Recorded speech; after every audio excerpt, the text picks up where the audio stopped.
The colors between us. Rain was pouring on the quiet streets of Montreal, turning the cobblestones slick and glistening under the orange glow of the streetlight. For most, it was an ordinary April evening, but for Ayaan, it was another night of hiding. He had long learned to blend in with crowds, keeping his emotions folded away like letters he never dared to send. Life was survival, work, silence, repeat. That changed the moment he stepped into the small art cafe tucked between two old bookstores. The place was warm, humming with soft jazz, the scent of paint and roasted coffee twirling in the air. Canvases covered the walls abstract, bold, filled with colors that seemed too alive to remain trapped in frames. And there, standing in front of one of her paintings, was her.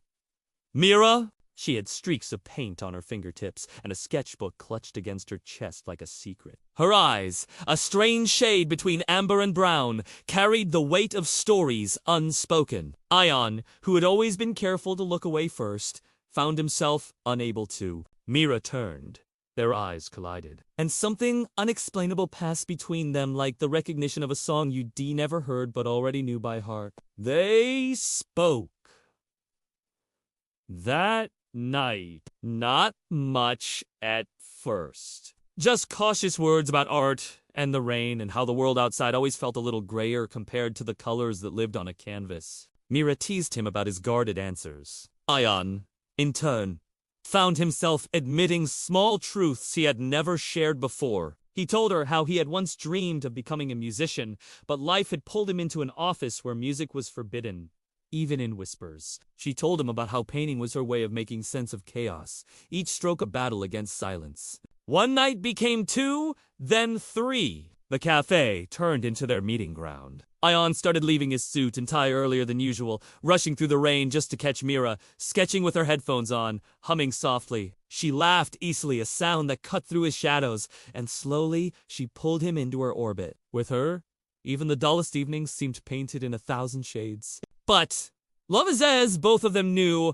was never just about colors. It was also about the cracks. Mira had a past she didn't let many see. A heart once broken by someone who had promised her eternity but left without a word. Ayaan had scars too.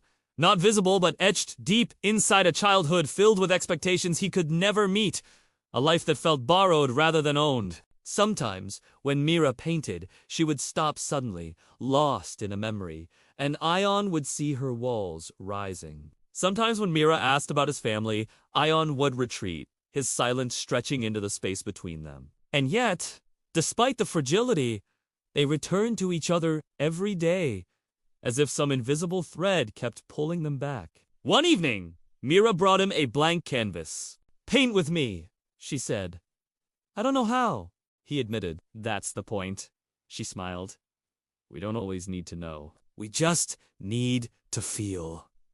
So they painted. At first, awkwardly, Ayaan brushing hesitant strokes of blue, Mira adding bursts of orange that clashed, yet somehow belonged. Hours melted away, their laughter echoing off the walls. By the time the cafe closed, the canvas was messy, chaotic, imperfect but alive. Ayaan stared at it and realized he had never seen himself reflected so honestly before. The city bloomed into summer, and with it, their love deepened. They wandered through old parks, shared stories over midnight trains, and stood by the river watching the moon carve silver paths on the water. Ayaan began writing songs again, shyly playing fragments for Mira on his old guitar. Mira painted more than ever, often weaving pieces of his melodies into her art.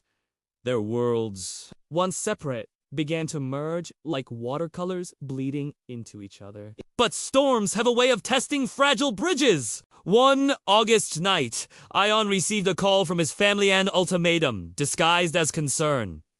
Return home, take the promotion abroad. Leave behind these distractions that threatened his carefully built path. Mira overheard part of the conversation, her chest tightening. "Are you leaving?" she whispered. Ayaan froze.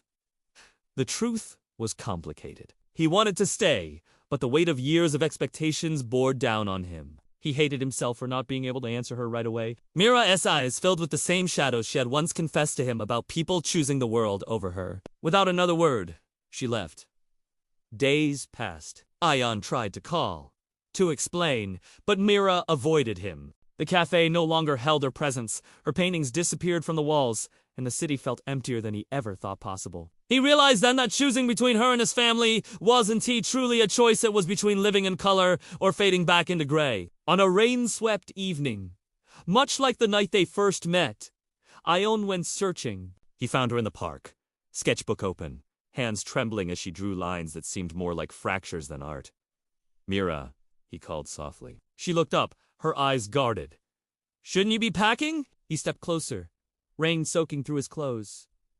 "If I leave, I lose myself. And if I lose you, Mira, then I lose the only part of me that ever felt real." Her sketchbook slipped closed. For a long moment, she said nothing, just searched his face for the truth hidden beneath his words.